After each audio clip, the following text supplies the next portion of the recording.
dès l'instant qu'on décide de marcher avec quelqu'un, dès l'instant qu'on est marié, qu'on est en couple, il faudrait qu'on sache qu'on n'est plus seul. Mais deux personnes qui deviennent une seule chair. Et ça, c'est une phrase que je répète tous les jours. Et il faudrait savoir aussi qu'à cet instant, tout change. Parce que vous devez faire tout à deux. Même les dépenses de la maison. Aujourd'hui, je voudrais qu'on parle des dépenses en couple. Car ce sujet cause beaucoup de problèmes dans nos ménages. Vous savez, chers amis, dès l'instant que vous êtes en couple, vous devez tout partager ensemble. Vous devez être dans la transparence. En temps normal, monsieur doit déclarer ses biens.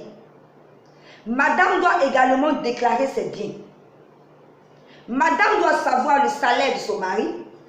Et le mari doit savoir le salaire de sa femme. On ne doit rien se cacher. Tout doit être fait de la transparence. Mais aujourd'hui, qu'est-ce que nous constatons? On est marié, mais on ne veut rien partager. On ne veut pas partager nos finances. On se cache tout. Je veux dire à quelqu'un ce matin que dès l'instant que tu es marié, tu dois tout partager avec ton époux ou ton épouse. Concernant les dépenses de la maison, vous devez vous mettre ensemble chaque fois pour discuter. Coco, toi tu prends cette charge. Moi je prends cette charge. Ensemble vous parlez, vous devez vous entendre. En temps normal, le chef de la famille c'est l'homme. Et les dépenses incombent vraiment la grande partie à l'homme. Mais il n'y a pas un contrat qu'on a signé pour dire que c'est l'homme seulement qui doit tout faire dans la maison. Parce que très souvent, à cause de cette phrase, nous les mamans, on ne veut rien faire.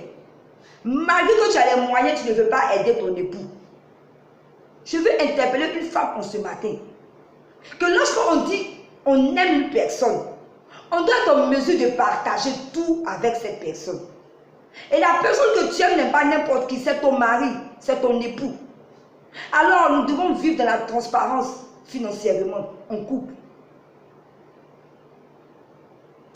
C'est l'homme qui est le chef de la famille, c'est lui qui doit s'occuper de tout.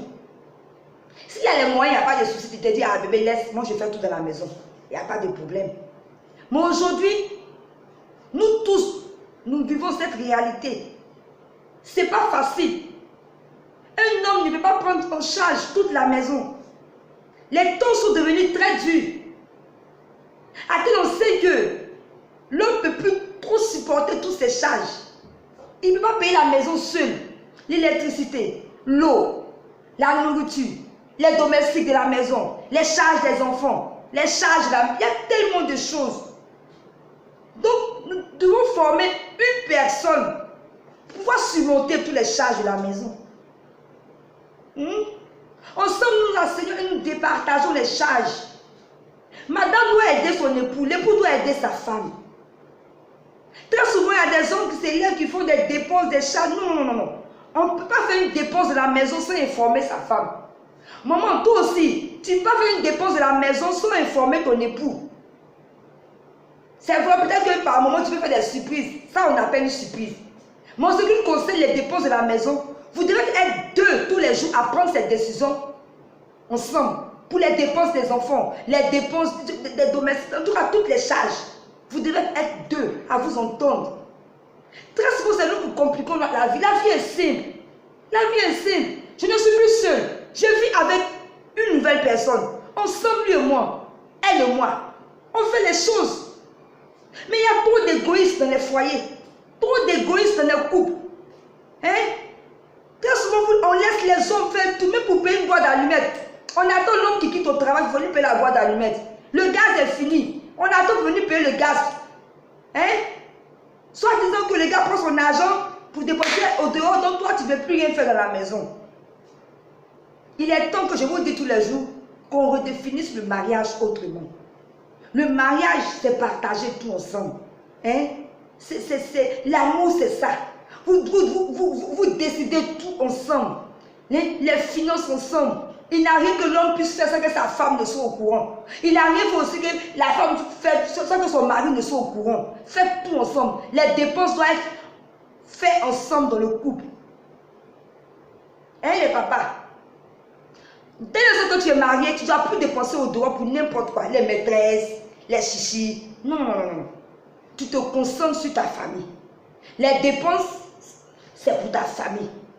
S'il y a des dépenses en dehors de cela, telles que les soins des parents, ensemble, toi et madame, vous prenez la résolution ensemble de dire, ah voilà, à la fin du mois, voilà ce qu'on va donner à nos parents, voilà ce qu'on va faire pour papa, voilà ce qu'on va faire pour maman. Ensemble, vous prenez les décisions. Il faudrait que nous nous accordons en couple pour réussir les couples. Mais ce n'est pas normal qu'on dit en couple et puis c'est comme si on est individuel en couple. Non. Il y a des gens qui sont en couple. Il s'élève, il prend son argent, il fait ce qu'il veut, il n'informe même pas sa femme. Elle aussi prend son argent, il fait ce qu'elle veut, il n'informe pas son mari. C'est pas ça qu'on appelle le couple, ainsi, désolé. Dès l'instant que tu es en couple, tout change. Même ton argent, même ça ne t'appartient pas. Ça appartient à ton époux et toi. À ton épouse et toi. C'est ça qu'on appelle l'amour. C'est ça qu'on appelle le mariage. C'est ça qu'on appelle le couple. Mais il y a trop de cachotteries en couple. C'est des choses qu'on doit résoudre. Donc voilà, gloire de Dieu là ce matin pour parler à un couple. Si, dans tout ce que je dis, vous vous reconnaissez, s'il vous plaît, changez. Car l'union n'est pas ça, l'union c'est deux. C'est ensemble on fait tout. Même les finances ensemble. On décide tout ensemble. On ne se cache rien. Donc je veux interpeller un couple à vivre dans la transparence financièrement. Voilà mon appel en ce jour.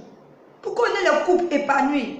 Des couples de vérité. Il y a trop de mensonges dans les couples. Qu'on soit véridique, qu'on soit clair, l'un envers l'autre. C'est ça qu'on appelle l'amour. Lorsque tu reçois une entrée d'argent, tu as dit, ah bébé, voilà aujourd'hui j'ai eu une entrée, qu'est-ce qu'on peut faire avec ça? Il faut qu'on soit sincère, un cœur ouvert l'un à l'autre. C'est ça que les gens ne comprennent pas. Parce que très souvent aussi, quand les gens sont réticents, c'est par rapport au comportement du conjoint ou de la conjointe. Il faut qu'on sache que dès l'instant, si vous avez compris cette phrase, que dès l'instant qu'on est en couple, on n'est plus seul, qu'on est deux, qu'on doit tout faire ensemble, on doit tout partager ensemble, vous allez voir que les choses vont changer dans le couple. Donc s'il vous plaît, changeons de comportement, changeons de mentalité, afin que nous ayons des couples remplis de succès et des couples épanouis. C'était gloire de Dieu, conseillère conjugale, éveilleuse de conscience. Je vous aime tous et à très bientôt pour une prochaine vidéo. Bye. Surtout, partagez-moi cette vidéo. Partagez. Beaucoup d'hommes ont envie de m'entendre. Comme vous m'entendez chaque jour. Il y a des couples qui souffrent, qui veulent m'entendre juste pour changer. Donc s'il vous plaît, partagez cette vidéo. Je vous aime encore et que Dieu nous bénisse. Bye.